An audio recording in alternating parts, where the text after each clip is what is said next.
ក៏ដូចជាសួស្តីអ្នកទាំងអស់គ្នាស្វាគមន៍មកកាន់ការសម្ដែងនៃសាច់រឿងអនិមេរបស់ខ្ញុំដែលនៅថ្ងៃនេះផងដែរយើងនឹងបន្តនៅសាច់រឿងមេធ្នស់ល្បែ99យើងបន្តទៀតសង្ឃឹមថាអ្នកទាំងអស់គ្នាជួយចុច like subscribe និងដាក់រូបសញ្ញាកណ្ដឹងឲ្យខ្ញុំម្នាក់មួយផងណាចឹងកុំឲ្យកាត់ពេលវេលាយូរតោះយើងចូលទៅកាន់សាច់រឿងតែម្ដងទៅចាប់ផ្ដើមសាច់រឿងមកនេះពេលល្ងាចដែលជាពេលដែលអាស៊ូសាកំពុងតែអង្គុយអានសៀវភៅនិងគិតពីជីវិតដែលស្ងប់ស្ងាត់របស់នាងឥឡូវនេះបានប្រែក្លាយទៅជាមនុស្ស4នាក់រស់នៅជាមួយគ្នាបាត់ទៅហើយ នាងបានក្រឡេកទៅមើល Selsha និង Felfa ដែលកំពុងអង្គុយនិយាយគ្នានិងអានសៀវភៅមួយក្បាលដែលនិយាយទាក់ទងអំពី Elle ដែលសៀវភៅនោះរៀបរាប់ថា Elle គឺជាអំបូរដែលមានអាយុវែងនិងមិនងាយចាស់នោះទេពួកគេរស់នៅក្នុងព្រៃជ្រៅនៅក្នុងតំបន់ Harran ឯ Azusa ក៏បាននិយាយថានាងរស់នៅចំនួន405ឆ្នាំទៅហើយប៉ុន្តែមិនដែលឃើញអំបូរនេះទាល់តែសោះដោយនិយាយមិនទាន់រួចពីមាត់ផងស្រាប់តែមានសំឡេងគោះទ្វារបន្លឺឡើង អាស៊ូសាបានទៅបើកទ្វារហើយក៏បានប្រទះឃើញអែលស្រីម្នាក់ដែលមានសភាពភ័យស្លន់ស្លោអែលនោះបាននិយាយថាមាននរណាម្នាក់កំពុងតែតាមសម្លាប់នាងហើយនាងត្រូវការជំនួយជាបន្ទាន់នាងបានដឹងឮពាក្យចចាមអារាមថាអាស៊ូសាគឺជាមេធ្នស់ដ៏ខ្លាំងពូកែបំផុតនៅក្នុងតំបន់នេះហើយគ្មាននរណាម្នាក់ផ្សេងទៀតឡើយដែលអាចជួយនាងបានអាស៊ូសាមានការភ្ញាក់ផ្អើលយ៉ាងខ្លាំងចំពោះការមកភ្លាមៗដូច្នេះហើយនាងបានស្ទាក់ស្ទើរក្នុងការជួយដោយសារតែនាងចូលចិត្តជីវិតដ៏ស្ងប់ស្ងាត់ នាងបានព្យាយាមបដិសេធអែលនោះជាច្រើនដងប៉ុន្តែដោយសារតែការអង្វរទទូចដោយទឹកភ្នែកនិងទឹកមុខដ៏គួរអាណិតទីបំផុតអាស៊ូសាក៏យល់ព្រមអនុញ្ញាតឲ្យអែលនោះចូលទៅក្នុងផ្ទះអែលនោះបានណែនាំខ្លួនថានាងមានឈ្មោះថា Helgara ជាអ្នកផលិតថ្នាំម្នាក់មកពីនគរតូចមួយរបស់អែលដែលមានទីតាំងនៅក្នុងភូមិ Harran ដ៏ឆ្ងាយនាងក៏ដឹងថាមេធ្នស់ក៏អាចផលិតថ្នាំផងដែរដូច្នេះនាងក៏បានបន្ថែមថា នាងមានជំនាញផលិតថ្នាំចេញពីរុក្ខជាតិផលិតស្រានិងភេសជ្ជៈប៉ូវកម្លាំងដូច្នេះនាងក៏បានណែនាំអំពីផលិតផលរបស់នាងដែលមានឈ្មោះថា Nutri Spirit នៅពេលដែលអ្នកហត់អស់កម្លាំងគិតមិនល្អ Nutri Spirit តែមួយដបក៏អាចជួយឲ្យមានកម្លាំងខ្លាំងក្លាស្មារតីរឹងមាំគិតបានល្អិតល្អន់ Nutri Spirit បានល្បីគ្រប់ទីកន្លែងហើយនាងក៏មានគម្រោងចង់បើករោងចក្រមួយតែម្ដងដោយពន្យល់យ៉ាងក្បោះក្បាយអំពីអត្ថប្រយោជន៍ផ្សេងៗ និងសក្តានុពលដ៏ធំក្នុងអាជីវកម្មរបស់វាឮចប់ឡៃកាក៏សួរថាចុះហេតុអ្វីបានជាបែលសាបាប់តាមសម្លាប់នាងទៅវិញហើយការ៉ាបានបកស្រាយថាទន្ទឹមនឹងការជួយឲ្យមានកម្លាំងគិតបានល្អវាបែរជាផ្ដល់ផលប៉ះពាល់ទៅដល់បិសាចទៅវិញនៅពេលដែលបិសាចផឹកវាពួកគេបានចាប់ផ្ដើមកើនឡើងនៅកម្ដៅជាខ្លាំងហើយជាបិសាចស្រាប់ផងនោះពួកគេប៊ីសនឹងធ្លាក់ទៅនរកតែម្ដងអញ្ចឹងហើយបែលសាបាប់នឹងសម្លាប់អ្នកដែលផលិតនៅភេសជ្ជៈមួយនេះជាក់ជាមិនខាននិយាយចប់ហើយការ៉ាក៏យំអង្វរអាស៊ូសាម្ដងទៀតឲ្យជួយនាងដោយសារតែនាងគ្មានកន្លែងផ្សេងទៀតដើម្បីឲ្យពឹងពាក់នោះទេដែលមានការអង្វរពី Sasha និង Felfa បូករួមទាំងចិត្តអាណិតផងនោះអាស៊ូសាក៏បានចូលព្រមជួយការពារ Hikara ពីគ្រោះថ្នាក់មួយនេះដូច្នេះហើយ Helgara ក៏បានក្លាយទៅជាសិស្សរបស់អាស៊ូសាម្នាក់ទៀតដោយចំណាយពេលវេលាអស់រយៈពេលមួយថ្ងៃដើម្បីរកអាស៊ូសារួចមក Helgara ក៏បានផ្លាស់ប្ដូរសម្លៀកបំពាក់ប៉ុន្តែសម្លៀកបំពាក់ដែលអាស៊ូសាបានឲ្យទៅ Helgara នោះវាអដិញណែអូខេតោះយើងចូលសាច់រឿងបន្ទាប់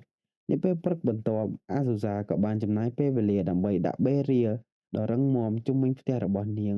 ដើម្បីធានាសុវត្ថិភាពសម្រាប់អ្នកគ្រប់គ្នានៅខាងក្នុងនៅពេលដែលញ៉ាំអាហារពេលព្រឹក Helgara និយាយទាំងទឹកភ្នែករលីងរលោងថា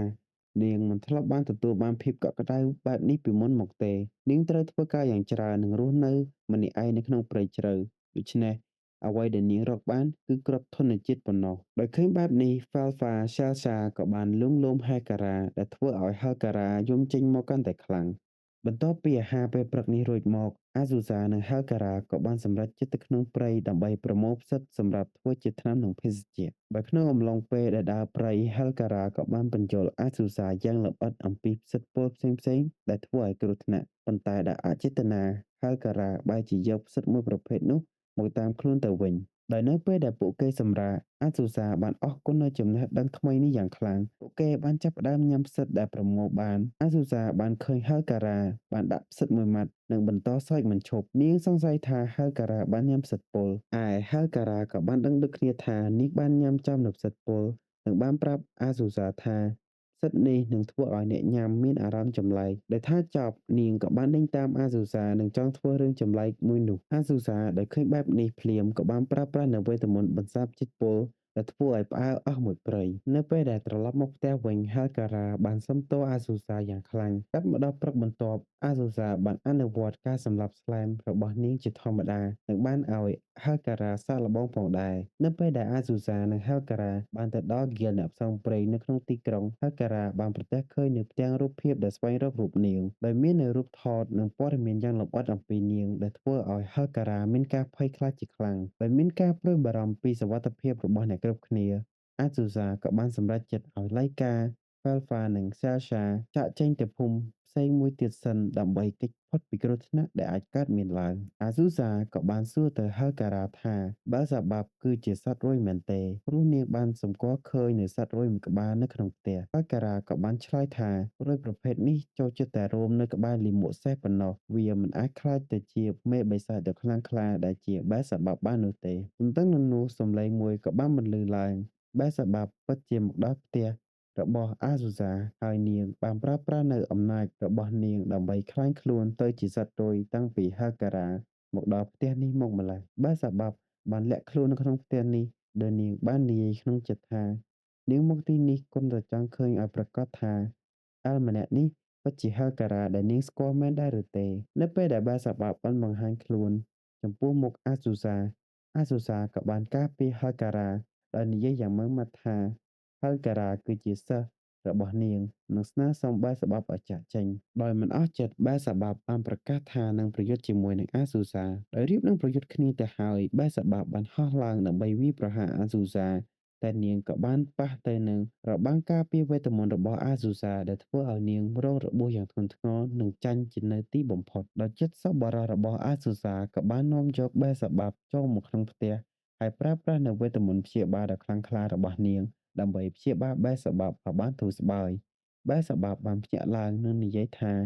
ដំបូងនាងគិតថាអាស៊ូសាគឺជាមេធ្មប់ដ៏កំសាតម្នាក់តែនាងបានគិតខុសទាំងស្រុងទៅវិញនៅក្នុងពេលសម្រាកបែរសាបាប់ក៏បាននិយាយថានៅពេលដែលនាងជានាងនឹងទទួលទាននូវទឹក Nutri Spirit បន្តទៀតដោយបង្ហាញពីក្តីស្រឡាញ់យ៉ាងខ្លាំងក្លារបស់នាងចំពោះភេសជ្ជៈមួយនេះនិងបញ្យល់ពីមូលហេតុដែលវាមានសារៈសំខាន់ចំពោះនាងនិងពពួកបិសាចដទៃទៀតដូច្នេះទើបនាងតាមរកហេលការ៉ាឲ្យផលិតនូវភេសជ្ជៈនេះបន្ថែមទៀតសម្រាប់ពួកនាងឮហើយការយល់ច្រឡំរបស់ហេលការ៉ានិងអាស៊ូសាក៏បានរំសាយនាពេលព្រឹកបែរសាបាប់បានជួបជាមួយនឹងអាស៊ូសាហើយប្រាប់ថានាងនឹងមកប្រយុទ្ធជាមួយអាស៊ូសាម្ដងទៀតនៅពេលក្រោយប៉ុន្តែលើកនេះនាងបានបង្ហាញពីរបៀបដែលអាស៊ូសាអាចកោះហៅនាងជាមុនសិនបន្ទាប់ពីសន្ទនាគ្នារួចពួកគេបានក្លាយទៅជាមិត្តភក្តិគ្នាយ៉ាងឆាប់រហ័ស Jalsha និង Felfa ដែលមានចរិតរួសរាយរាក់ទាក់បានសួរនូវសំណួរជាច្រើនទៅកាន់ Beelzebub ដែលភាពគួរឲ្យស្រឡាញ់របស់ពួកគេបានធ្វើឲ្យ Beelzebub មានអារម្មណ៍ចង់បានពួកគេម្នាក់យកទៅចិញ្ចឹមជាខ្លាំង Azusa បានគិតថាជីវិតដ៏ស្ងប់ស្ងាត់របស់នាងបានប្រែទៅជាគ្រួសារយ៉ាងមានសេចក្តីសុខហើយដូចនេះនាងសង្ឃឹមថានាងនឹងនៅបែបនេះរហូតពុំមានបញ្ហាកើតឡើងឲ្យសោះដូច្នេះហើយសាច់រឿងរបស់យើងក៏បានបញ្ចប់ត្រឹមនេះ Bye bye